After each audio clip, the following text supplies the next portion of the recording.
Ouda, village situé dans la province du Zunwego, région du centre-sud au Burkina Faso. Les acteurs du monde rural se sont réunis le vendredi 15 septembre dernier sur le site de démonstration du système d'agriculture intelligente face au climat. Le vent, encore moins la pluie, n'ont pas empêché ces derniers de venir toucher du doigt ce que la recherche a concocté pour eux. L'idée, c'est de permettre aux agriculteurs de la localité de toucher du doigt ces différentes technologies-là. Et ils ont été vraiment émerveillés parce qu'il y a des technologies qu'ils n'avaient jamais vues. Par exemple, les variétés de semences améliorées, il y a un certain nombre de variétés qu'ils ne connaissaient pas.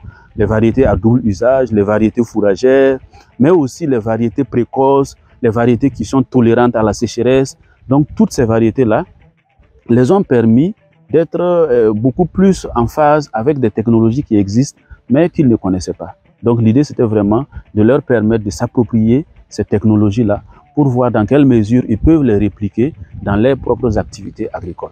C'est une dizaine de technologies, justement, que les visiteurs d'un jour ont pu découvrir le temps d'une journée.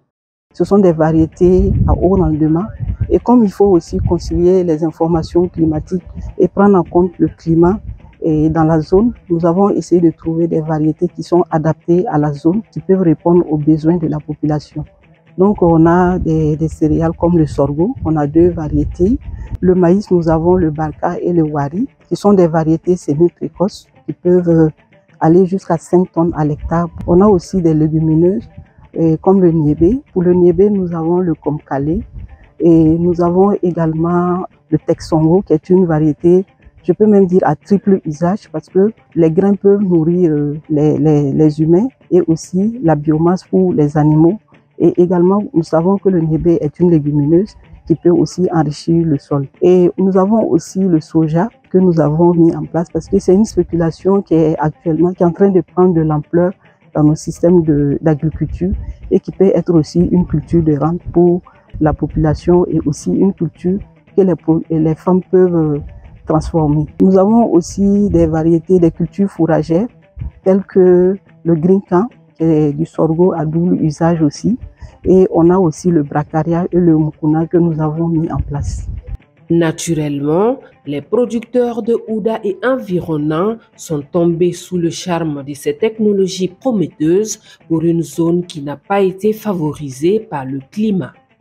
On apprécie positivement, on est impressionné par surtout le haricot komkale, vu sa rapidité. On est impressionné aussi par le haricot texongo par rapport à sa biomasse qui reste toujours vert. Et nous avons apprécié le rendement que chaque variété a donné. Et donc cela va permettre à la population de voir quelle sera la variété qui lui sera plus bénéfique pour pouvoir l'adopter pour les saisons prochaines. Voilà. Bon, j'ai déjà appris présentement tout ce que j'ai vu ici. Bon, dans ma famille même je cultive, mais on cultive avec force. C'est pas comme ça. Bon, comme nous allons savoir. Bon, on va pas s'ouvrir comme avant. Donc c'est bien. Je vous remercie. Moi avec ma femme seulement. Bon, comme tenir qu'on a beaucoup de terrain, on a pris 5 hectares. Bon, 5 hectares, on n'arrive pas à cultiver. Quand on commence à semer, ça peut faire au moins 40 jours, 50 jours, on n'a pas encore revenu. Or, avec présentement ce qu'on nous a montré, quoi, d'où tu as planté, semé aujourd'hui, à 14 jours, 15 jours, il faut revenir dessus, sarcler et mettre l'engrais. Donc, quand on a essayé ça, on a vu que la culture est bonne, avec petit terrain.